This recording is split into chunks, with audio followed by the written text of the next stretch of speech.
안녕하세요. 오늘도 시청해주셔서 감사드리고요. 바로 사연 읽어보겠습니다. 누군가가 그러더군요.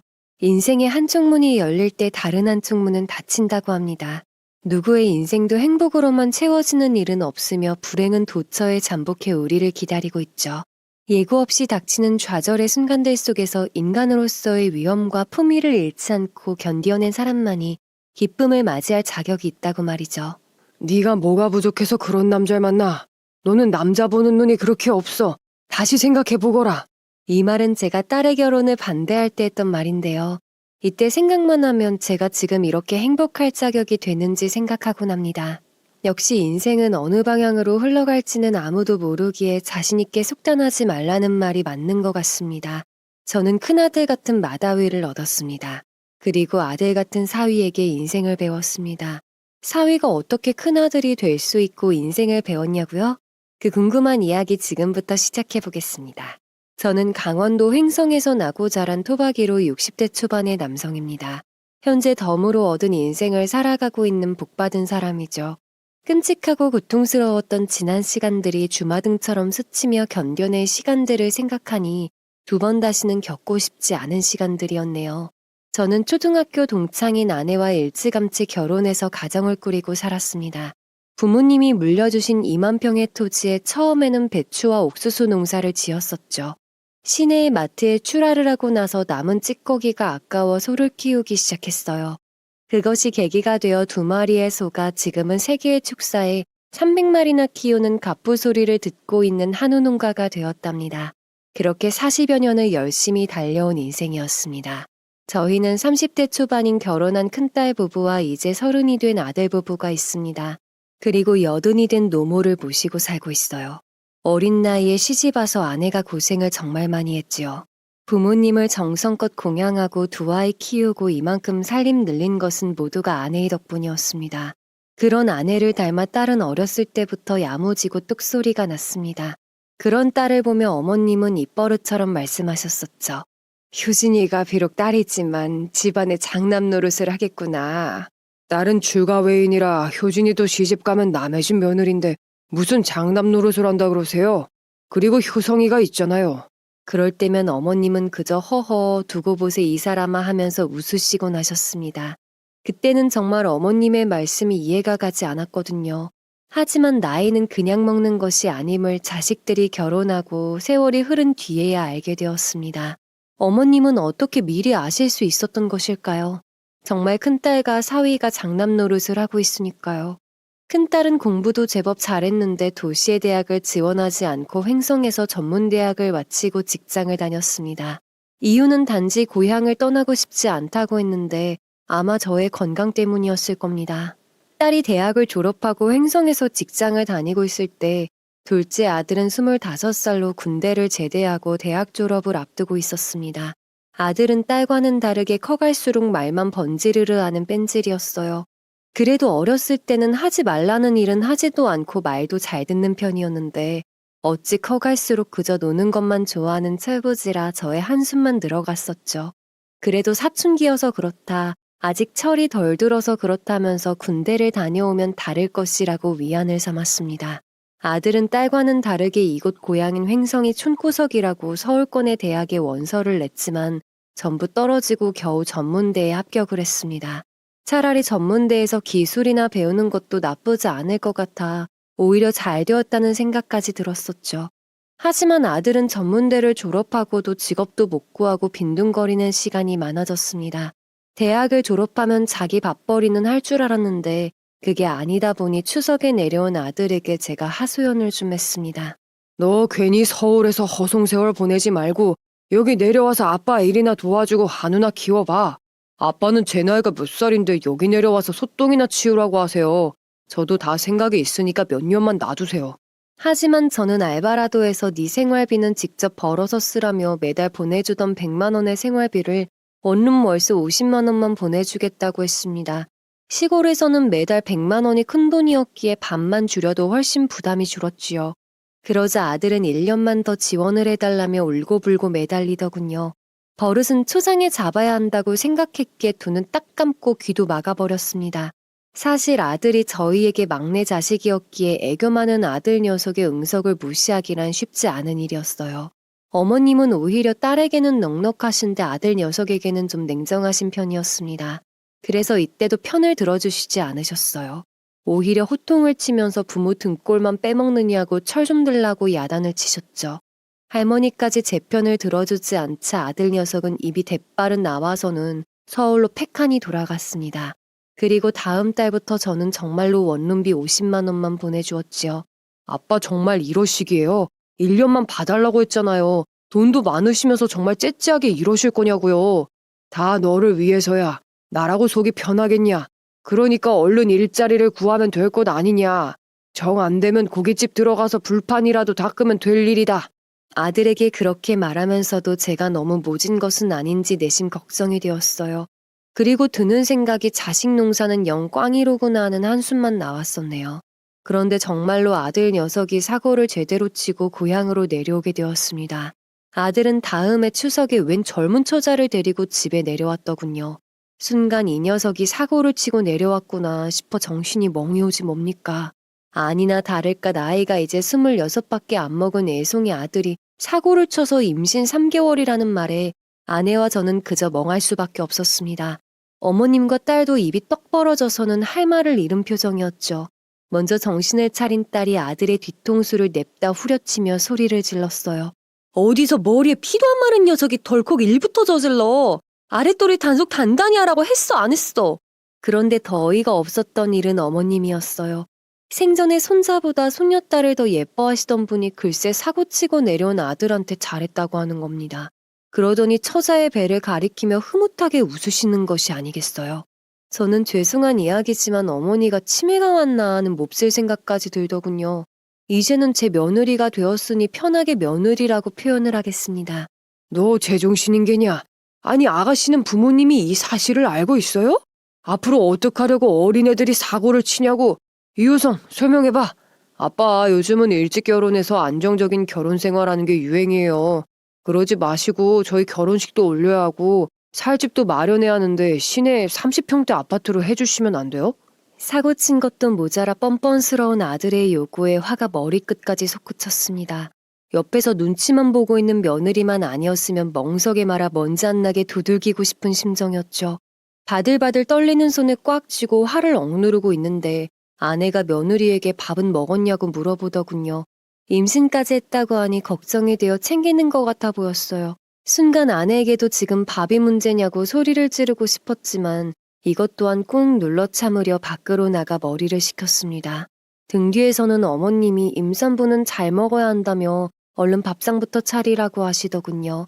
다들 별일 아닌 듯 며느리의 식사만 챙기는 모습에 그저 제 속만 타들어가는 것만 같았네요. 그렇게 1시간은 마당의 평상에 앉아 보글보글거리는 속을 달랬던 것 같았어요. 얼마나 속이 탔던지 건강 때문에 끊었던 담배 생각까지 간절했었죠. 지금쯤이면 식사는 다 했을 것 같아 단판을 지으러 안으로 들어갔습니다. 마침 아들 녀석과 며느리가 식사를 끝냈는지 아내가 갓 수확한 포도를 들고 나와 어머님의 입에 넣어주고 있더군요. 이것 좀 먹어봐요. 우리가 직접 키운 건데 아주 맛이 달아요. 어머님도 해보세요. 어때요? 아주 꿀맛이죠? 아내가 포도가 담긴 접시를 며느리 쪽으로 밀어주니 아들은 포도 한 알 한 알 떼어서 며느리의 입에 가득 먹여주었지요. 그 모습에 아내와 딸이 놀라서 바라보았고 어머님은 흐뭇하게 바라보셨어요. 멀찌감치 떨어져서 그 광경을 보고 있자니 아무 일도 없는 평온한 대가족처럼 보였습니다. 그리고 철없는 아들이 며느리를 챙기는 것을 보니 좋아하기는 많이 좋아하는 것 같아 보였어요. 태어나서 막둥이라고 받아먹기만 했지 저렇게 누군가를 챙긴 적이 없던 녀석이었거든요. 어쩌면 며느리가 아들을 좋은 길로 인도해주지 않을까 잠깐 헛된 기대도 품어보았지만 설마 하니 고개를 설레설레 흔들면서 집 안으로 들어섰네요. 그리고 아들에게 이제는 상황 설명을 해보라고 했습니다. 그러자 옆에 있던 며느리가 포도를 꿀꺽 삼키고 자신이 모두 설명을 하겠다고 나섰습니다. 일단 이렇게 갑자기 사고친 일은 정말 죄송합니다. 근데 저 효성이 정말 좋아해요. 저희 일찍 결혼해서 자리 잡고 살게 도와주세요. 둘은 고깃집 알바하면서 만났다고 합니다. 제가 용돈 문제로 아들과 다툴 때 고깃집에서 불판이라도 닦아서 용돈을 벌었으라고 했더니만 일은 안 하고 연애질을 한 모양이더라고요. 에휴, 암튼 며느리는 아들보다 1살 연상이었고 대학을 졸업하고 중소기업에 취직을 했다고 해요. 부모님은 야채 가게를 하셨는데 며느리가 대학교 2학년 때 새벽 시장을 다녀오다가 사고로 돌아가셨다고요. 며느리 혼자 외동딸이었는데 부모님 장례식장에서 외삼촌이랑 큰아버지가 대판 붙어서 재산 싸움을 벌였다고 합니다. 어린 나이에 며느리가 보기에도 친척이라고 하는 사람들이 부모님의 장례식장에서 그런 일들을 벌이는 것을 보고 독한 세상이라는 생각이 들었다네요. 다행히 며느리가 성년이 되었고 이모님이 착하셔서 부모님의 재산에는 그들이 손끝 하나도 대지 못하게 도와주셨다고 하더군요. 부모님 도움 없이 혼자 살아야 하니까 투잡으로 평일 저녁과 주말에 고깃집에서 알바를 시작했어요. 거기서 효성 씨를 만났고요. 며느리는 아들이 막내로 자라서 그런지 약간 허세가 있고 철이 없긴 했지만 거짓말은 안 하고 순수해서 좋았답니다. 서로 의지하고 지내다 보니 젊은 혈기에 아이까지 생겼다며 자신은 이 아이와 꼭 행복한 가정을 꾸리며 살고 싶다고 했습니다. 독한 사람들에게 많이 시달리다 보니 아들 녀석의 그런 점에 빠져버렸다고 하는데 어린 나이에 마음고생이 많았겠구나 하는 측은지심이 들었죠. 말을 들어보니 며느리는 아들보다 생활력도 강하고 어른스러워 보였습니다. 게다가 며느리가 아들과 결혼해서 아이와 행복하게 살고 싶다는 말에 그만 제 마음도 울컥했어요. 그리고 며느리의 실수한 건 잘못했으니 자리 잡고 잘 살게 도와달라는 말에 마음이 움직였습니다. 이왕 이렇게 일이 터진 거 며느리를 제가 품어서 끌어안고 살라는 운명인가 하는 생각이 들더군요. 어머님과 아내의 표정을 보니 벌써 며느리로 인정을 하고 있는 것이 분명해 보였습니다. 하물며 딸도 며느리의 말에 눈에 눈물이 글썽글썽해서는 마음고생이 많았겠다며 다독여주더라고요. 오히려 빨리 가정을 꾸리면 철없는 아들 녀석도 정신을 차리고 좀 나아지지 않을까 하는 생각도 들었어요. 하지만 아들과 며느리를 결혼을 시키는 것보다 더 중요한 문제가 있었죠. 그래, 그렇다고 치자. 그럼 효성이 이제 가정도 생겼는데 뭐해서 가족을 책임질 거냐? 그것까지 생각을 하고 내려왔겠지. 그러자 며느리가 대신 대답을 했습니다. 효성 씨 여기서 어떤 일이든 배우게 해주세요. 그리고 허락만 해주신다면 여기서 부모님 모시고 함께 살겠습니다. 며느리는 저희 옆에서 시작을 하고 싶다고 했어요. 며느리가 고집을 부리자 아들은 자신은 소똥 치우는 일은 하기 싫다고 울상을 지었어요. 아들이 어린애같이 떼를 쓰자 며느리는 한숨을 쉬며 요즘은 잘만 하면 농가 수입이 월급쟁이보다 훨씬 더 나을 수도 있다며 설득을 하더군요. 아마 서울에서도 아들이 변변찮은 직장을 구하지도 못한 것을 알고 있기에 달래는 것 같아 보였죠. 아들은 며느리의 설득에 불만스러운 듯 입을 삐죽거렸지만 며느리가 이제 아기 아빠가 되는 거다. 가정을 꾸리려면 어른이 되어야 한다고 하자 마지못해 알았다고 대답을 했습니다. 둘이 하는 모양새를 보니 이런 일이 하루 이틀이 아닌 것 같았어요. 며느리는 오히려 아들보다 배짱도 도둑하고 아들을 다루는 솜씨가 보통이 아닌 것 같았죠. 아들이 안 보이는 곳에서 사고를 치는 것보다는 차라리 옆에서 농땡이를 까고 사고를 치는 게 더 마음이 편할 것 같았기에 저도 허락을 했었네요. 그렇게 저는 나이 60의 나이에 당차고 어여쁜 며느리를 얻었습니다. 하지만 아들은 결혼하고 나서도 한 1년간은 철이 안 들어서 며느리와 저희는 마음고생을 많이 했었어요. 아들은 축사일을 배우기 시작했는데 원래 소똥 치우는 일을 질색을 했던 녀석이라 쉽게 적응을 하지 못했습니다. 내일이 소똥을 치우는 날이다 하고 예고를 하면 그날은 영락없이 어디론가 농땡이를 까러 가서 코빼기도 안 비쳤죠. 그래도 며느리는 끔찍이 아끼던 녀석이라 제 말은 안 들어도 며느리 말은 잘 들었어요. 며느리는 합가를 하며 살면서 아내와 어머님께 애교도 많고 딸 같은 며느리였습니다. 그런 며느리에 비해 철없던 아들은 며느리가 출산하기 전까지 거의 빈둥거리면서 지냈어요. 그리고 조금 철이 들었던 사건이 있었죠. 시간은 어느덧 6개월이 흘러 며느리가 첫 손자를 낳았어요. 그런데 며느리는 그날 출산을 하고 출혈이 엄청 심했습니다. 더군다나 혈액형이 RH형이라 혈액을 제때 구하지 못해 목숨이 위험했었지요. 그때 며느리가 쇼크까지 와서 거의 죽음 직전까지 갔다 살아왔을 때 아들은 엄청 충격을 받았나 봐요. 우리 미정이 죽어요. 빨리 살려내라고요. 당신들 내 와이프 잘못되기라도 하면 가만히 안 둘 줄 알아. 아들의 얼굴이 하얘져서는 어찌할 줄을 모르고 며느리를 살려달라고 간호사고 의사고 붙잡고 통곡을 하는 바람에 아주 병원이 난리가 났었으니까요. 그 후로는 아주 며느리와 손자의 옆에 껌딱지처럼 달라붙어서는 한눈을 안 팔더라고요. 그 놀기 좋아하던 성격은 자신이 사랑하는 사람이 생사를 오가는 것을 보고서야 좀 나아졌습니다. 이 사건 이후 아들은 철이 좀 들었는지 저와 사촌을 도와 소똥 치우는 일도 마다하지 않았습니다. 물론 긴 장화에 마스크와 토시까지 끼고 완전 무장을 하고 축사 안에 들어섰지만요. 그리고 차츰 축사일도 농사일도 제법 따라다니면서 배우기 시작했어요. 이맘때쯤 딸의 나이가 30이 되어가고 있을 때라 은근히 딸도 얼른 결혼을 시키고 싶었어요. 제가 조금이라도 건강할 때 자식들이 자리를 잡고 사는 모습을 보고 싶었거든요. 딸은 시내 축협에 다니고 있었는데 때마침 사귀는 남자가 있다며 결혼하고 싶다는 말을 꺼내더군요. 하지만 딸은 정규직이었고 사위는 계약직 말단 직원이었어요. 제 기준에서는 당연히 딸이 우선이었기에 보잘것없고 내세울 것 없는 사위가 정말 마음에 들지 않았습니다. 그래서 처음에는 많이 반대를 했었어요. 네가 뭐가 부족해서 그런 남자를 만나. 넌 남자 보는 눈이 그렇게 없어. 다시 생각해보거라. 여보, 그러지 말고 효진이가 택한 사람인데 얼굴이라도 한번 보고 반대를 하세요. 아내는 얼굴이라도 보자면서 설득을 했지만 제가 워낙 강경하게 반대를 하니 그저 한숨만 내쉬더군요. 사위의 집안은 정말 보잘것이 없었어요. 안사도는 남편이 일찍 죽자 재혼을 했습니다.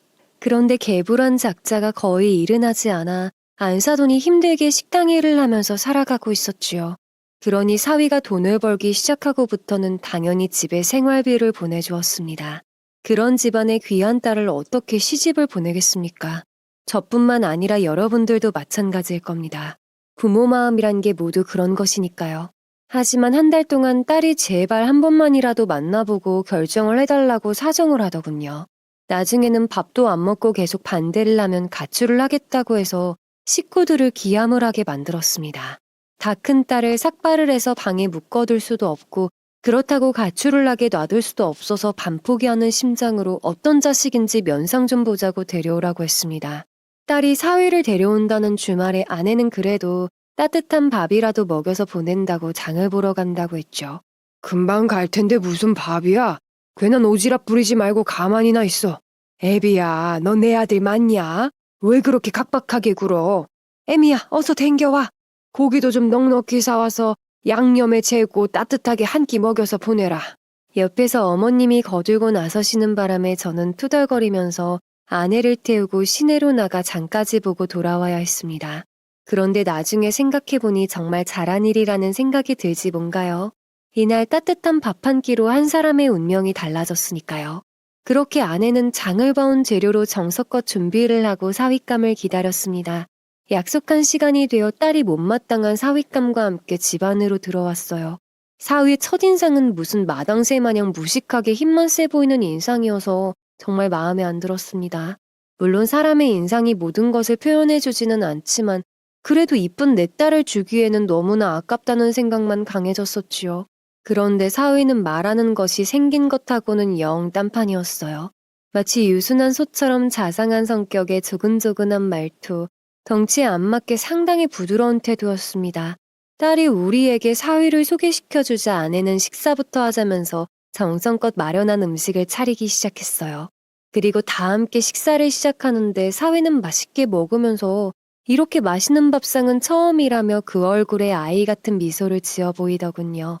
그러더니 밥 한 그릇을 뚝딱 하고는 한 그릇 더 먹을 수 있는지 아내에게 물어봤습니다. 그 모습을 보고 어머님과 아내는 마음에 쏙 들었는지 여은신 많이 먹으라며 고기 반찬을 아예 사위 앞으로 밀어주기까지 했답니다. 그 순수한 모습에 저도 왠지 마음이 조금 누그러워지는 것을 느끼고 있었지요. 원래 선한 사람에게는 당할 재간이 없는 법이니까요. 식사를 마치고 이런저런 이야기를 하는데 사위가 그러더군요. 아버님이 저 마음에 안 들어 하시는 거 다 압니다. 여러 가지로 따님에 비해 부족한 점이 많지만 효진 씨랑 정말 잘 살 자신이 있습니다. 그리고 두 분도 부모님처럼 생각하며 살 테니까 염치 없지만 이쁘게 좀 봐주십시오. 처음에 인사 와서는 다 그렇게 말들을 하지. 하지만 살다 보면 생각처럼 흘러가는 게 인생이 아니라네. 결혼 문제는 신중하게 생각해 볼 테니 오늘은 그만 돌아가 보게나. 제가 결혼 허락에 대해 긍정도 부정도 아니게 말을 하니 사위는 쓸쓸한 표정으로 돌아서야만 했습니다. 딸은 어지간히 화가 났는지 사위를 바래다 주고 돌아와서는 꼭 그렇게 매정하게 해야 했냐며 울면서 따지더군요. 그 마음 약한 사람이 얼마나 상처받았을지 마음이 아프다고 하면서 자기 방으로 휙하니 들어가 버렸습니다. 애지중지하는 딸이 남자나 때문에 저에게 절이 대하는 것이 너무 섭섭했어요. 자식 키워놔봤자 다 소용없다는 말을 절실하게 느끼게 되었죠. 그때 어머님이 또 한 말씀 넌지시 하시더군요. 애비야, 내가 보기엔 우리 효진이 짝으로 딱이다. 저만한 인물 없으니 나 믿고 효진이 결혼시켜라. 솔직히 이때도 어머님이 연세가 많이 드시더니 해안이 많이 떨어지셨구나 하고 생각했었어요. 그래서 어머님께 반대 입장을 내세우면 안 된다고 고집을 부렸습니다. 하지만 자식인 제가 부모인 노모를 이길 수가 있겠어요. 그래도 아직까지 살아오면서 어머님 말씀이 틀리신 적이 없었기에 결국은 제가 고집을 잡고 결혼을 허락하게 되었습니다. 어머님 말을 잘 들어서 착한 며느리를 얻었으니 이번에도 어머님의 선택을 믿어보기로 했습니다. 그렇게 우여곡절 끝에 저는 며느리에 이어 맞사위까지 얻게 되었죠. 그 당시 사위는 직장 생활도 한 지 얼마 안 되기도 했지만 월급 받으면 대부분 사돈댁에 생활비를 보태주었기 때문에 벌어놓은 것이 별로 없었어요. 당연히 사정이 안 좋았던 사돈댁도 결혼자금을 보태줄 여력이 되지 않았습니다. 그러니 상견례 자리에서 제가 딸과 사위를 데리고 살겠다고 했을 때도 별말이 없었습니다. 사실 이것은 저의 꼼수였는데요. 결혼시키는 조건으로 딸이 저희 옆에서 신혼살림을 차리라고 한 거였거든요. 왜냐하면 시내에 따로 살림을 내주면 사위가 사돈댁만 챙길 거란 생각도 했었고 딸이 시집살이를 할까봐 내 딸 귀한 생각만 한 거였습니다. 저의 결정에 아내는 상관없다고 했고 사위는 연신 죄송하다는 말만 하더군요. 결혼하면 열심히 모아서 얼른 독립하겠다고까지 했습니다. 다만 딸만 저의 속셈을 알아챘는지 뾰루퉁해서는 한 소리 하더군요. 아빠, 시내에 아파트 한 채 얻어줄 능력 되시잖아요. 서로 불편하게 집에다 신혼살림을 차리라고 하세요? 다른 꿍꿍이가 있는 건 아니시죠? 그래, 내가 데리고 살면서 지켜보려고 그런다 왜? 내 딸 인생이 걸린 건데 그 정도 검증은 해야 할 것 아니냐? 남자는 연애할 때는 모르는 법이다. 겪어봐야 하는 법이지. 딸은 뭐라고 궁시렁거렸지만 겨우 허락을 받은 터에 제가 결혼을 엎을까봐 불만이 있어도 말을 하지 못했어요. 저희 집은 시골집이긴 했지만 아이들이 크면서 몇 년 전에 증축도 했고 집 옆에 공터도 있었어요. 아들이 본체에 살림을 차렸으니 옆 공터에 이동주택을 들여 딸의 살림집을 차려주었습니다. 아내는 딸을 데리고 시내로 나가 함께 가구와 가전을 골라 살림자리를 채워넣었죠. 그리고 결혼식을 마친 후에 둘은 그 집에 들어와 살기 시작했습니다. 저의 걱정과는 다르게 둘은 저희와 함께 살면서 알콩달콩 서로 위해주며 열심히 맞벌이를 하며 잘 살아가는 모습을 보여주었어요. 사위는 보기와는 다르게 부지런하고 성실한 사내였습니다. 아침이면 둘 다 바쁜 출근길이었는데도 사위는 새벽같이 일어나 제가 소사려주는 일을 도와주고 출근을 했어요. 이때까지도 아들 녀석은 아침잠이 많아서 늦게 일어나는 일이 많았거든요. 딸은 아내와 며느리가 아침 준비하는 일을 도와주고 둘은 아침밥을 겨우 몇 숟가락 뜨고 출근을 서둘렀죠. 주말이면 한창 신혼 때이니 나가서 영화라도 보고 오거나 데이트를 하라고 해도 축사일이나 농사일을 도우면서 보냈습니다. 저야 항상 일손이 딸려서 눈코 뜰 새 없이 바쁘게 지내고 있는 터라 딸과 사위가 도와주니 훨씬 힘이 나고 도움이 많이 되었죠. 그리고 그런 모습을 보고 아들도 많이 본받는 것 같고 사위가 큰형같이 잘 챙겨주니 둘은 형제같이 잘 지냈습니다. 아내 또한 허리 한번 필 틈이 없었는데 사위가 들어오고 나서 한결 편해졌다며 북덩이가 들어왔다고 입이 마르게 사위를 칭찬을 하며 저를 놀려댔습니다. 우리 집안에 북덩이가 둘이네요. 며느리도 잘 들어왔는데 맞사위까지. 아유, 당신이 끝까지 반대했으면 어쩔 뻔했어요. 게다가 저녁이면 어머님의 안마까지 해드리고 있는 터라 집안의 큰 사위 노릇을 단단히 하고 있었죠. 하지만 사위의 계부가 문제였습니다. 상견례나 결혼식 때에도 별말을 안 하던 사람이 결혼하고 3개월쯤 되었을 때 저희 집으로 찾아왔더군요. 그날은 바쁜 아내를 대신해서 딸과 사위, 아들 며느리가 모두 장을 보러 간다고 시내에 나가고 없을 때였어요. 계부는 매일 술을 퍼마시며 할 일 없이 지낸다고 하더니 얼굴은 술에 찌들어 거무죽죽하더군요. 안 사더는 오기 싫은데 울며 겨자 먹기로 끌려온 것 같아 보였죠. 그래도 찾아온 사돈들을 밖에 서 있게 할 수 없어 집 안으로 들였습니다. 아내가 내온 차와 과일상을 앞에 두고 앉자마자 계부가 대뜸 돈 이야기부터 꺼내더군요. 잘 아시겠지만 내가 몸이 시원찮아서 힘든 일을 못합니다. 그래도 아들이 결혼하기 전에는 생활비를 보내줘서 그걸로 생활했는데 이제는 결혼했다고 생활비도 뚝 끊어버리지 뭡니까? 그러니까 계부의 말인즉 사위가 결혼 후에 생활비를 끊어서 생활하기가 어려우니 생활비를 보내달라는 말을 하러 온 겁니다. 자식이 부모 공양하는 것은 당연한 일이고 며느리까지 맞벌이를 하는 상황이니 한 달에 100만 원씩은 받아야겠다고 큰 소리를 치더군요. 그 말을 듣는데 안사돈도 일을 하고 있다고 들었는데 무슨 한 달에 100만 원씩이나 달라고 하는 건지 이해가 가지 않았습니다. 그리고 계부의 나이가 50대 중반밖에 안 되었기에 더더욱 이해가 안 갔죠. 안사돈과 계부가 일을 하면 생활비 정도는 실컷 벌 수도 있었으니까요. 저는 저희한테 이야기하지 말고 딸과 사위하고 의논을 해보라고 했죠. 저희가 끼어들 문제는 아니라고 생각했으니까요. 아이들이 거부했으니 이렇게 찾아온 거 아닙니까? 부자하니 우리 아들을 데려다가 데릴 사이로 부려먹고 계신 듯한데 그럼 우리 생활비를 사돈댁에서 주셔야 하는 것 아닙니까? 계부의 어이없는 요구에 저는 화를 눌러 참고 그래도 아이들과 상의할 일이라며 한 번 더 말을 돌렸습니다. 그러자 계부는 들어오면서 보니 축사가 어마어마하다면서 이만한 규모이면 재산가 소리를 듣고 살 거 아니냐고 하더군요. 그리고는 고작 100만 원 가지고 째째하게 굴 거냐고 오히려 저를 구두쇠 취급을 했습니다. 그리고 사위를 데릴 사위로 데려갔으니 1억만 주면 생활비 이야기는 다신 꺼내지도 않고 찾아오지도 않겠다고 하는 겁니다. 사위가 무슨 물건도 아니고 값을 매겨 1억을 달라고 하는 건지 정말 제정신인가 싶더라고요. 성질 같아서는 사돈이고 뭐고 확 들이대고 싶었지만 일단 아이들 들어오면 잘 이야기해보겠다며 일단 돌려보내려고 했습니다. 하지만 계부는 눈을 치켜 올리며 이 자리에서 확답을 듣겠다며 고집을 피우더군요. 아내와 제가 난감한 표정을 짓고 있을 때 장을 보러 나갔던 딸과 사위가 돌아왔어요. 잔뜩 사들고 온 물건들을 들고 집 안으로 들어섰는데 사돈들이 와 있는 것을 본 두 사람 얼굴이 잔뜩 찌푸려졌습니다. 놀란 딸은 어린 조카를 안고 있는 아들과 며느리부터 방으로 들여보냈습니다. 사위는 당황스러운 얼굴로 짐을 마당에 내려놓고 계부에게 다가와서는 무슨 일로 오셨냐고 물었어요.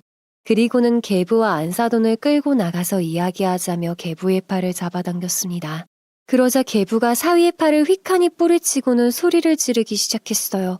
눈치가 빠른 딸은 그 모든 것을 핸드폰 영상에 담기 시작하더군요. 너를 키워준 부모는 생활비도 끊겨서 먹고 살기도 힘든데 너는 여기서 호강하면서 잘 살고 있는 거냐? 당장 우리 생활비 내놔. 며느리가 들어와서 맞벌이를 하면 더 많은 생활비를 줘야지. 아예 끊어버려? 사돈들이 주지 말라고 시키던? 그게 아니잖아요. 결혼할 때 저도 이제 책임져야 할 가족이 생겼으니까 생활비는 못 드린다고 말씀드렸잖아요. 저 결혼할 때 가진 것도 없이 빈몸으로 들어와 살았습니다. 저도 열심히 모아서 독립해야 할 것 아닙니까? 그러면서 사위는 어차피 생활비를 보내드려도 계부가 술값으로 다 날리고 있는데 더 이상은 못 보내드린다고 못을 박았습니다. 그 소리에 계부가 키워준 공은 없는 거냐고 천하의 불효자식이라고 막말을 해대더군요. 안사돈은 어찌할 바를 모르고 계부의 팔을 잡아당기면서 제발 그만하고 돌아가자고 애원을 했습니다. 그러자 계부가 안사돈을 기껏 데려왔더니 도움도 안 된다며 확 밀어버렸어요. 힘없는 안사돈이 힘없이 마당에 넘어지자 딸과 아내가 놀라서 안사돈을 부추겼습니다. 그 모습에 사위의 눈이 휙 돌아갔나 봅니다. 다짜고짜 계부를 째려보면서 지지 않고 되받아치기 시작했어요. 그동안 계부가 한 일이 뭐가 있냐. 자신은 계부한테 받은 것이 하나도 없다. 계부가 매일 술만 먹고 어머니만 고생시키지 않았냐 하면서 따지고 들었습니다. 아마 그동안 쌓인 것이 많아 보였어요. 사위의 얼굴은 그동안 보지 못했던 상처 입은 표정이 가득해 보였습니다. 그동안 제가 무심하게도 발견하지 못한 것이 이상할 정도였죠. 그러자 계부가 어디서 부모에게 대드냐며 사위의 얼굴에 손을 대더군요. 아니 이 사람이 보자 하니까 왜 때려요? 뭐 틀린 말도 아닌 것 같은데 왜 때리냐고요? 귓말할 것 없고 당장 나가세요. 경찰 부르기 전에 당장 나가요. 계부는 흥분한 듯 부모 알기를 개똥으로 안다며 대신 저희 보고 1억을 내놓으라고 소리를 고래고래 질러댔습니다. 그것도 모자라서 마당에 있는 장을 봐온 것들을 집어던지면서 화풀이를 해대더군요. 안방에서 듣다가 노하신 어머님이 나오셔서 큰 소리로 호통을 치셨습니다. 어디서 부모 같지도 않은 것들이 대접받겠다고 허튼 소리를 하는 겁니까? 이제 당신들 아들 아니고 우리 집 식구이니 당장 꺼지세요.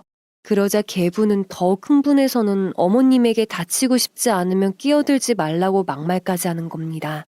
어머님한테까지 서슴없이 막말을 하는 것을 보고 참을 수가 없었습니다.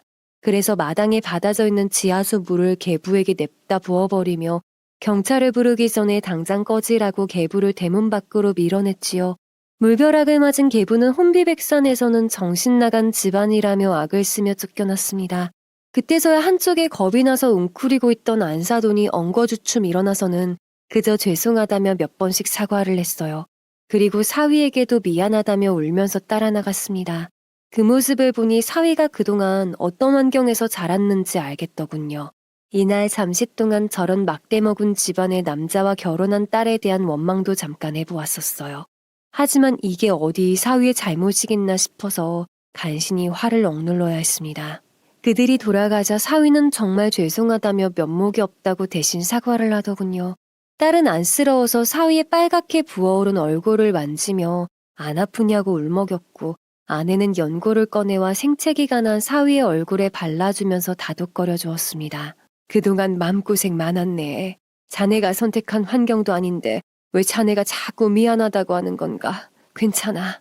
아내의 말에도 사위는 계속 죄송하다는 말을 중얼거리고 있었어요. 그 모습을 보고 있자니 속이 터져서 차라리 안 보는 게 나으려나 하고 축사로 들어가 소똥을 치우기 시작했습니다. 한우리를 반 정도 치웠을 때 사위가 허름한 옷과 장화를 신고 저희 옆에서 묵묵히 소똥을 치우기 시작하더군요. 그래, 차라리 일을 하다 보면 잡념도 사라지니까 그대로 다 치울 때까지 아무 말도 안 하고 내버려 두었던 것 같네요. 같이 살면서 지켜보니 사위는 참 우직하고 성실한 사내였어요. 솔직히 철없는 제 아들 녀석보다 사위가 생각이 더 깊었어요. 둘이 묵묵히 한우리의 소똥을 말끔히 치웠을 때 제가 계부가 쉽게 물러날 것 같지가 않은데 어떻게 할 생각이냐고 물었습니다. 저의 무릎에 사위는 한숨을 쉬며 대답하더군요. 솔직히 어머니가 계부와 헤어지셨으면 좋겠어요. 그런데 어머니가 계속 결단을 못 내리고 계세요. 아마 계부가 해코지를 할까봐 겁나시는 모양이더라고요. 사위는 어머니가 선택한 사람이니 계부의 문제는 어머니의 뜻에 맡겨야 한다고 했어요. 그래도 자꾸 괴롭히면 부모와 인연을 끊겠다는 생각도 하고 있다고 했습니다. 사위가 그렇게까지 생각하고 있는 줄은 몰랐기에 다소 놀라웠습니다. 부모 자식 간의 연을 끊는다고 하는 게 쉽사리 되는 일이 아닌 줄 알기에 마음이 많이 답답해 오더군요. 그날 저녁은 아내가 사위를 달래줄 술안주를 만들고 며느리가 막걸리도 몇 병 꺼내어와서 가족들은 주거니 받거니 오랜만에 막걸리에 취해갔습니다. 사위는 취중진담이라고 막걸리에 취하니 어린 시절 이야기부터 속마음까지 주저리 꺼내 보이더군요. 아들은 매형도 취하니까 귀엽다며 킥킥대고 웃었습니다. 제가 부모님 사랑을 못 받고 커서요. 보잘것없는 저를 받아주신 것도 감사한데 오늘 일까지 너무 죄송해요. 전 여기가 너무 좋아요. 너무 따뜻해요. 어머 자기야, 자기 너무 취했나 보다. 이만 들어가서 자자. 아빠 죄송해요. 데리고 들어가서 재울게요. 딸은 취해서 주정을 부리는 건지 애교를 부리는 건지 모르는 사위를 잠이나 자자며 어르고 달래서 방으로 들어갔어요. 그 모습을 보던 어머니가 부모 복이 없어서 참 가엾게 큰 것 같다고 하더군요. 그래도 사람 하나는 진실된 것 같으니 우리가 아들같이 품어주면 될 일이라 말씀하셨죠. 그 말씀에 솔직히 저는 속으로 사위가 어떻게 친자식이랑 같을 수가 있겠냐고 생각했었네요. 그날 이후로 물벼락을 맞은 계부는 딸과 사위가 일하고 있는 축협으로 다시 찾아왔다고 합니다. 그리고 또다시 횡포를 부려서 경찰서까지 끌려갔다고 해요. 참다 못한 사위가 딸이 핸드폰으로 담은 증거들을 제출하며 접근 금지 신청을 했습니다. 다행히 신청은 받아들여져서 계부는 찾아오지도 못하고 전화로만 막말을 퍼부었다고 하네요. 사위는 안사돈이 걱정이 되어 따로 만나 이혼할 것을 설득을 했다고 합니다. 그리고 어렵게 결심을 한 안사돈은 어느 날 저희를 찾아왔어요. 저번 일부터 정말 면목이 없습니다. 애미라고 있는 것이 자식한테 짐만 되는 신세이고 사돈들 보기도 며느리 보기도 창피하네요. 그 인간이 예전엔 저렇게까진 아니었는데 작년부터 뻘짓을 하고 다닌 모양이에요. 안사도는 계부가 처음에는 아들에게도 잘하려고 노력을 했다고 합니다. 그런데 원래 그런 인간이었는지 일도 안 다니고 술을 퍼먹고 다니기 시작하더니 작년부터는 이상한 짓거리들을 하고 다닌다고 했습니다. 정신 차리라고 매달려도 보고 빌어도 받지만 막무가내로 횡포만 늘어갔다고요. 그래서 아들한테는 말은 안 했지만 이혼 이야기도 몇 번 꺼냈다고 합니다. 하지만 이혼은 어림도 없다면서 윽박질러 무서워서 못하고 있었는데 사위가 설득을 해서 용기를 냈다고 했어요. 사위가 시킨 대로 증거를 모으고 있으니 조만간에 합의가 안 되면 소송이라도 한다고 했지요. 아내는 그런 안사돈의 두 손을 잡고 힘든 결정이었을 텐데 잘한 선택이라 했어요. 아직 젊은 나이니 분명 이겨낼 수 있을 거라고요. 그래야 사위도 마음의 안정을 찾을 것 같다고 했죠. 그러자 안사돈이 일이 잘 마무리되면 울릉도로 들어간다고 하더군요. 그곳이 예전에 돌아가신 친정엄마 고향이었다고요. 그곳에서 나물만 채취하면서 살아도 먹고 살기는 어렵지 않다고 하더라고요. 그리고 마음이 먹먹한지 사위를 잘 부탁한다고 하는 겁니다. 사실 오늘 우리 영철이 부탁드리려고 온 거예요. 마음고생 많이 한 아이예요. 조금만 마음 써주시면 아마 자식처럼 효도하면서 며느리랑 잘 살 겁니다. 이제야 말씀드리지만 귀한 따님 우리 영철이랑 맺어주셔서 정말 감사드려요. 고맙습니다. 이날 안사도는 사위를 잘 부탁한다고 하고 돌아갔습니다. 저녁에 퇴근한 사위에게 이야기를 전하니 안사돈에게 연락을 받았다고 하네요. 사위의 얼굴이 참 쓸쓸해 보여서 안쓰러웠습니다. 몇 달 후 안사돈은 정말 이혼 소송을 했습니다. 물론 사위가 여기저기 알아보고 뛰어다녔지요. 그리고 힘든 시간이 지나고 울릉도로 내려가게 되었다고 한 번 더 찾아왔었지요. 그날 아내와 저는 가진 것 없는 안사돈이 걱정되어 1,000만 원을 드렸습니다. 며칠 전에 소를 넘기고 받은 수표가 있어 다행이었죠. 저희가 울릉도에 가서 당분간 지낼 생활비에 보태쓰라고 하자 안사돈은 기겁을 하면서 괜찮다고 거절을 하셨어요. 소송하는 것도 딸과 사위가 변호사 비용이며 발품 파는데 전부 비용을 주었다고 하면서 자신이 죄인이라고 하더군요. 그래도 비상금은 있어야지 않겠어요. 저희도 이거 받고 가셔야 마음이 편할 것 같네요. 부디 가셔서 건강하시고 연락도 자주 보내세요. 그리고는 자꾸 거절을 하는 안사돈의 주머니에 꾸역꾸역 넣어드리고 보내드렸습니다. 이 일 또한 알게 된 사위가 고맙다며 펑펑 우는 바람에 또다시 마음만 먹먹해 왔었지요. 덩치는 곤만한 사위는 왜 그렇게 눈물이 많은지 모르겠습니다. 아마 심성이 너무 착해서 그런 거겠지요. 안사돈이 무사히 울릉도로 떠난 뒤 사위는 가축 인공수정사 자격증을 딴다고 공부를 하기 시작했어요. 저희가 소가 많다 보니 제가 직접 할 때에도 있었는데 이제 나이가 들어 부쩍 힘이 들었거든요. 그러다 보니 어쩔 때는 실패해서 전문인을 불러야 하는 경우가 대부분이었죠. 그것을 지켜본 사위가 집안에 수정사가 있으면 좋을 것 같다고 공부를 하기 시작한 겁니다. 지금 다시 생각해도 사위는 생각이 참 깊었어요. 그런데 그 시기에 꾸준히 관리해 오던 신장에 이상이 생겼는지 혈압도 조절이 안 되고 자꾸 늘어지고 피로감이 몰려오는 것이었어요. 아내와 병원을 찾았는데 다낭성 신종이 진행된 지 10여 년이 되어가니 차츰 신부전증이 오는 거라고 하더군요. 더 심해지면 이제 투석과 신장 이식밖에 방법이 없다고요. 알고는 있었던 내용들이지만 다시 들어도 등골이 서늘해 오면서 이제 60인데 살 날이 얼마 안 남은 것 같았지요. 병원에서는 약값이 비싸긴 하지만 효과는 있을 거라며 새로운 약을 처방해 주었습니다. 아내는 결국 참지 못하고 진료실을 나오자마자 주저앉아 울음을 터뜨렸어요. 당신 이제 어떻게 해요? 점점 힘들어지고 아프다잖아요.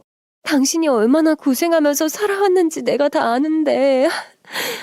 당신한테 제일 미안하지. 너무 울지 마. 다 이렇게 살다가 가는 게 인생 아니던가. 남들보다 조금 일찍 갈 뿐이지. 다만 어머님 가실 때까지 버텨야 하는데 그게 걱정이네. 흐느껴 오는 아내를 달래면서 어머님한테는 내색하지 말라고 당부를 했습니다. 저는 50대 초반에 다낭성 신종이라는 진단을 받았었어요. 원인이 염색체 이상의 유전병이랍니다. 아버님도 70이 넘으셔서 간으로 먼저 이상이 보이면서 다낭성 신종이라는 것을 처음 알게 되었었죠. 끝내는 투병을 하시다가 연세가 있으셔서 간 이식도 못하고 돌아가셨지만요. 그런데 저도 50대 초반에 고혈압에 자꾸 옆구리가 아파서 건강검진을 하고 알게 되었어요. 이 병은 특별한 치료법이 없고 정기적으로 지켜보다가 신장 기능이 많이 떨어지면 투석이나 신장 이식을 받아야 한다고 하더군요. 이때는 정말 무섭다는 생각이 들었어요. 그래서 고가의 비용임에도 딸과 아들의 유전자 검사를 했습니다. 다행히 아이들은 아니라고 해서 얼마나 안심을 했는지 몰라요. 이때부터 식단 관리도 하고 스트레스를 줄여야 했는데 그러려면 일을 줄여야 했기에 쉬운 일은 아니었습니다. 그래서 큰딸은 도시로 나가지 않고 제 옆을 지키고 있었던 건지도 모릅니다. 앞으로 점점 몸의 상태가 나빠질 테니 더 이상은 과도한 일을 하면 안 되었는데 축사의 일을 아들이 할 수 있을지 걱정이었습니다. 아들은 아직까지도 축사일이나 농사일이 서툴러서 제가 없으면 할 줄 아는 것이 별로 없었거든요. 그리고 집에 돌아와 저녁을 먹고 자식들만 따로 불러 이야기를 꺼냈습니다. 아들은 언제까지나 든든히 버텨줄 것만 같았던 제가 일을 줄이고 밭일이나 하면서 노후를 보내겠다고 하자 표정이 어두워졌습니다. 예전부터 딸은 저의 건강을 걱정을 많이 했기에 바로 눈치를 챈 것 같았죠. 딸은 입을 벙긋거리다 한참 있다가 어렵게 말을 꺼냈어요. 아빠, 축사일 이 사람이 해보면 안 돼요? 효성에도 지은이가 도와주고 있으니 이제는 일이 제법 손에 익었잖아요. 저희가 물려받아서 해볼게요. 딸의 말에 옆에서 듣고 있던 아내는 쉽지 않은 일이라며 반대를 했어요. 그때 모든 상황을 듣고만 있던 사위가 한 가지 제안을 했어요. 일단 사위와 아들이 사촌인 지훈이와 축사일을 해보게 해달라고요. 그리고 아들이 지금까지 축사일에 적응을 못하니 축사일을 도와주면서 송화버섯 재배를 해보는 것도 고소득을 올리는 데 좋은 방법이라고 했습니다. 농산업학과를 나온 사위는 요즘은 버섯 재배도 스마트팜으로 재배를 해서 쾌적한 환경에서 일할 수 있다고 했죠. 성공만 하면 직거래하는 곳이 많아 판매는 걱정할 일이 없다고 했습니다. 사위가 조곤조곤 설득을 하니 어찌 된 일인지 아들이 귀를 쫑긋하고 호기심을 보이더군요. 아마 이 꽤 많은 녀석은 고소득에다 쾌적한 환경이라는 말에 미끼를 문 것 같았습니다. 저희는 든든한 사위를 믿고 자식들을 밀어주기로 결정을 내렸습니다. 며칠 뒤 사위는 축협에 사직서를 내고 본격적으로 축사일을 배우게 되었어요. 또 틈틈이 가축 인공수정사 공부까지 열심히 하고 있었죠. 사실 저도 막상 몇십 년 해온 축사를 정리하자고 했을 때는 몹시 서운했었어요. 이 점 또한 사위에게 신세를 진 것 같아 미안하기만 했었네요. 아무튼 자식들이 다 함께 해보겠다고 하니 든든하기가 그지 없었습니다. 저의 병세가 자꾸 악화되면 아내의 곁에 자식들이 한 집에 살면서 든든한 힘이 되어줄 것 같아 마음이 편해졌습니다. 그리고 그해 사위는 어렵다는 인공수정사 시험에 당당히 합격을 했어요. 그리고 울릉도로 가신 안사도는 봄이 되면 부직갱이 나물과 명이나물을 보내주셨답니다. 그리고 덕분에 울릉도에서 잘 정착을 하고 마음 편한 날들을 지내고 있다는 흐뭇한 소식도 전해왔지요. 아유, 이렇게 싱싱한 나물을 힘드셨을 텐데, 아유. 모두가 아버님, 어머님 덕분입니다. 다시 한번 감사드려요. 엄마가 언제 한번 가족들 모두 울릉도로 함께 오라고 하시더라고요. 맛있는 울릉도 밥상을 대접하고 싶으시다고요. 아내와 저는 사위가 전하는 말에 마음이 따뜻해짐을 느꼈습니다. 사람 사는 게 뭐 별거 있겠습니까? 이렇게 좋은 인연으로 이어지는 것이 가장 흐뭇한 일인 것을요. 이렇게 행복한 시간이 3년간 이어졌어요. 애송이 사고 뭉치였던 아들은 사위가 큰형처럼 이끌어주니 어느새 제법 어른티가 났습니다. 그 사이에 조카를 너무나 이뻐하던 딸은 모두의 바램대로 임신을 하게 되어서 집안은 웃음소리가 끊이지 않았습니다.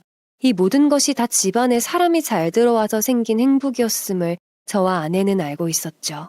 하지만 저의 몸은 이제 매일 먹는 약으로는 효과가 없어진 지 꽤 되었답니다. 장기의 기능들이 떨어지고 있는 것이 눈으로 보일 정도였어요. 이미 빈혈과 피로감, 식욕부진은 물론이고 구토 증세도 있어 식사를 거의 하지를 못하고 있었습니다. 그리고 온몸에 부종이 생겨 호흡곤란까지 오고 있는 상황이었죠. 가족들도 모두 눈치를 채고 있던 상황이어서 걱정이 이만저만이 아니었죠. 어머님은 아버님을 이미 이 질병으로 보낸 아픈 기억 때문에 저도 고통스럽게 살다 갈까봐 몹시 애통해 하셨어요. 아이고, 닮을 것이 없어서 그런 몹쓸 병을 닮아서는 내 아들 불쌍해서 어쩌노. 애비야 내 거 주마. 나는 살 만큼 살았으니 이제 죽어도 여한이 없어. 차라리 내 걸 주마, 응? 자식에게 무엇인데 못 주겠냐고 어머님은 자신의 신장을 가져가라고 저를 붙잡고 통곡을 하셨습니다. 나이 들어서도 어머님 살아생전에 불효를 하는 것 같아 그저 죄송스러운 마음뿐이었죠. 딸은 임신 막달이어서 곧 출산을 앞두고 있었는데 저 때문에 매일 울어서 울보가 태어나면 어쩌냐고 제가 어르고 달래야만 했습니다. 아들은 이미 며느리를 한 번 잃을 뻔했던 악몽이 있었기에 저의 병이 깊어지니 또 한 번 충격을 받았어요. 아들은 부모가 되고서도 마음이 여려서 탈이었습니다. 일을 안 하고 쉬어도 병의 진행은 속절없이 단계별로 증상이 찾아왔습니다. 신장이 제 기능을 못해 요독증이 심해지니 몸의 부종 때문에 너무 아프고 죽을 것 같아 할 수 없이 투석을 받기 위해 투석 혈관 접근로 수술부터 받았어요. 투석 환자들의 고통이 얼마나 심한지 여러분들도 들어봐서 아시죠? 투석은 일주일에 3회 정도 받았는데 한 번 받을 때 4시간 이상 걸렸습니다.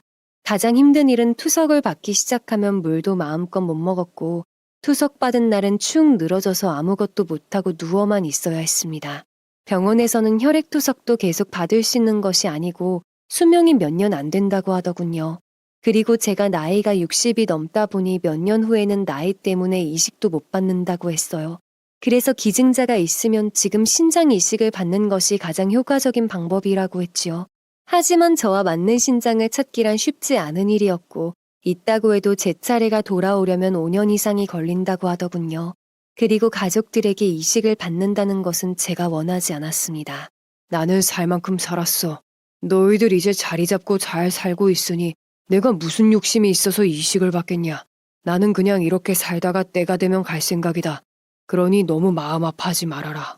하지만 가족들의 생각은 저와는 달랐나 봅니다. 저 몰래 가족들이 모두 신장 이식 상담을 받으러 간 것이었죠. 자식들은 모두 아내 혈액형과 같았고 저와 혈액형이 같은 사람은 어머님과 사위였어요. 어머님은 자신의 것을 가져가라고 하셨지만 이미 연세가 많으셔서 말도 안 되는 이야기였습니다. 그런데 사위가 자신이 건강하니 잘 될 거라고 설득을 해왔습니다. 혈액형만 같다고 이식 조건이 되는 것은 아니었기에 림프구 교차 반응 검사를 해보자고 설득을 하더군요. 저는 딸이 곧 출산을 하는데 혹시나 사위가 잘못되면 어쩌나 싶어 저 살자고 자식들을 불행하게 만들고 싶지가 않았습니다. 그래서 살 만큼 살았으니 투석으로 몇 년 버티다가 미련 없이 가겠다고 계속 버텼지요. 그러는 동안 딸은 예쁜 공주님을 무사히 출산을 했지요.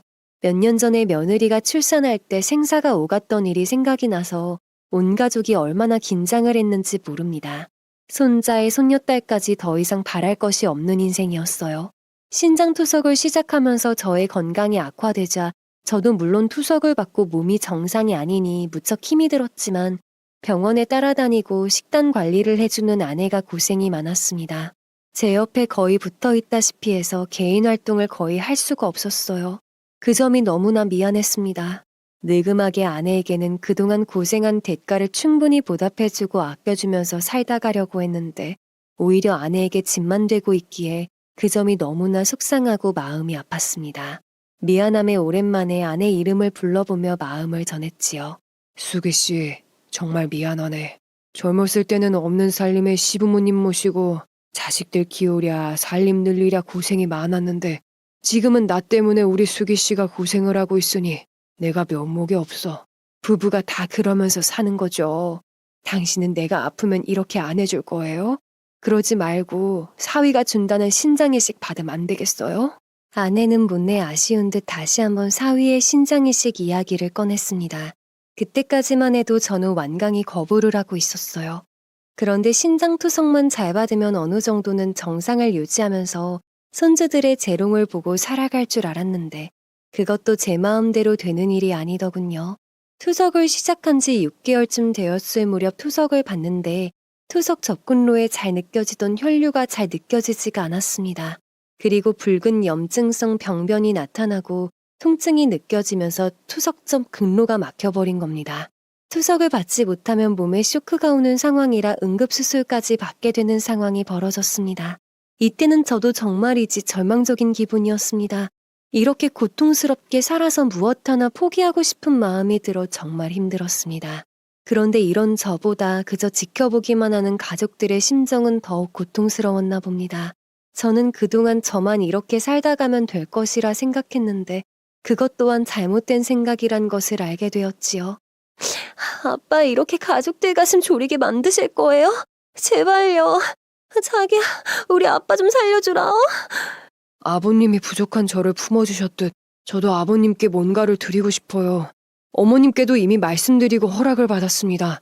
저랑 수술 받으시고 건강해져서 울릉도 여행 함께 가요. 또 한 번 사위와 가족들의 설득에 저는 아무런 답을 못하고 있었습니다. 병원에서는 흔치는 않지만 언제 또 투석 접근로가 막힐지 모를 일이라고 걱정을 했어요. 제가 그런 특이 체질이라고 하더군요. 그때 망설이는 제게 사위가 이런 말을 했습니다. 신이 우리에게 2개의 콩팥을 준 것은 고난에 처한 이들보다 여분의 삶을 누리고 있으며 가슴속에 늘 베품과 나눔의 마음을 간직하라는 뜻이라고요. 그러니 가족 간이라 해도 내어주는 것도 받아들이는 것도 쉽지 않은 일이겠지만 기꺼이 내어주고 겸허히 받아들이는 줄탁 동시의 순간에 가족 간의 사랑은 빛을 발하는 것이랍니다. 60평생을 살아온 저보다 훨씬 더 철이 든 것 같은 사위의 말에 저는 그저 눈물만 흘려야 했어요. 그리고 몇 날 며칠을 아내와 고민을 하고 힘겨운 결정을 내렸습니다. 그리고 사위와 함께 이식에 필요한 공여 조건 검사들을 받기 시작했습니다. 병원에서 예측한 대로 사위의 신장은 저에게 이식할 조건들을 갖추고 있다는 결과가 나왔지요. 그리고 가족들의 희망과 걱정 속에서 이식 수술을 받게 되었습니다. 이때는 울릉도에 계신 안사돈도 먼 길을 마다 않고 오셔서 사위의 곁을 지켜주셨습니다. 안사돈은 저의 죄송하다는 말에 모두 괜찮을 거라는 말로 마음을 대신했습니다. 수술 전날 밤에 사위가 저를 찾아와 한 말이 생각이 납니다. 아버님, 제 걱정하지 마시고 아버님만 잘 견뎌내시면 되세요. 아버님은 새 삶을 살아가실 충분한 자격이 있으신 분이시니까 내일 웃는 얼굴로 만나요. 사위의 따뜻한 말에 저는 그저 2 손을 꼭 잡아주며 고개만 끄덕였었지요. 곁을 지키고 있던 아내와 딸만 걱정이 가득한 얼굴로 저와 사위의 얼굴을 울먹이며 바라보았습니다. 다 잘 될 거야. 고맙네. 고마워. 딸과 아내는 사위에게 연신 고맙다는 말을 하며 끝내 울음을 참지 못하고 눈물을 와락 터뜨렸습니다. 그렇게 길고 긴 밤이 지나고 새벽 첫 수술 타임에 저희는 수술실로 들어갔습니다. 그때 수술실 안으로 들어가면서 저는 쉴 새 없이 기도를 올렸어요. 평생 살면서 찾지도 않았던 하느님 부처님부터 없을지도 모르는 신까지 찾아가며 부탁을 했죠. 제발 한쪽 생명을 가져가시려거든 저를 데려가 달라고요. 아직 살 날이 창창한 우리 사위는 털끝 하나 건들지 마시라고 말입니다. 만약에 사위가 잘못되기라도 하면 저승이 가서 염라대왕이던 옥황상제이던 가만두지 않겠다고 기도까지 하면서 잠이 들었습니다. 그리고 몇 시간의 기억도 안 나는 캄캄한 터널의 문을 지나고 다시 눈을 떴을 때 너무 고통스러웠어요. 제가 사경을 헤매고 있는 동안에 사위 또한 메스꺼움과 두통 때문에 많이 힘들어했다고 합니다. 다행히 사위의 신장은 저에게 너무나도 잘 맞아 예후가 좋았습니다. 사위 또한 며칠 지나서 크게 고통도 없었고 조금씩 걸어다니면서 회복하고 있다는 말에 얼마나 감사했는지 모릅니다. 그렇게 저는 새로운 생명을 얻었습니다. 수술 후 2일 정도는 중환자실에 들어가 있었는데 사위와 가족들을 생각하면서 아파도 이를 악물고 참았습니다. 다행히 무사히 넘기고 일반실로 내려와서 매일 신장 수치와 소변량 체크도 무난하게 나왔어요. 감염이 변수였기에 면역 억제제를 투여받으며 음식도 멸균 제품으로만 관리를 했습니다. 사위가 나누어준 소중한 생명이었기에 힘든 과정이었지만 아내는 물론 가족들의 도움으로 악착같이 버텼습니다. 덕분에 지금은 이렇게 다시 활기찬 일상을 살아가고 있는 중이랍니다. 누군가가 그러더군요. 인생의 한쪽 문이 열릴 때 다른 한쪽 문은 닫힌다고 합니다. 누구의 인생도 행복으로만 채워지는 일은 없으며 불행은 도처에 잠복해 우리를 기다리고 있다고 하죠. 예고 없이 닥치는 좌절의 순간들 속에서 인간으로서의 위험과 품위를 잃지 않고 견뎌낸 사람만이 기쁨을 맞이할 자격이 있다고 말입니다. 저는 과연 이러한 자격이 되는지 생각하곤 합니다. 저의 인생에 이런 따뜻한 삶의 일부분이 남아있으리라고 짐작도 못하고 살았는데 마음 따뜻한 사위를 만나 인생을 배웠습니다. 지금 사위는 훨씬 날렵하고 가벼워진 몸으로 집안 곳곳을 누비며 다닙니다. 그것이 저의 덕분이라고 하면서 말이죠. 아유, 아버님 덕분에 몸이 훨씬 가벼워졌어요. 참 처음 봤을 때나 지금이나 변함이 없는 사위의 환한 웃음에 저도 그저 허허하고 웃음으로 답을 합니다. 사위 덕에 어렵게 얻은 인생이니 아내와 가족들과 함께 값지게 살다가 아름답게 마무리하고 가야겠지요. 그동안 하늘이 무너질 듯 폭우가 내리더니 벌써 고추 잠자리가 날아다니는 처서가 다가왔네요. 대문 밖에서 아기자기한 웃음소리가 들리는 것을 보니 손주 녀석들이 물놀이하고 돌아오는 것 같네요. 하루 종일 시달렸을 아내와 며느리를 위해 얼른 나가서 이쁜 손주들하고 놀아주어야 할 것 같습니다. 지금까지 저의 긴 사연 들어주셔서 감사드리며 여러분의 가정에는 부디 평안과 행복만이 가득하시기를 기원드립니다.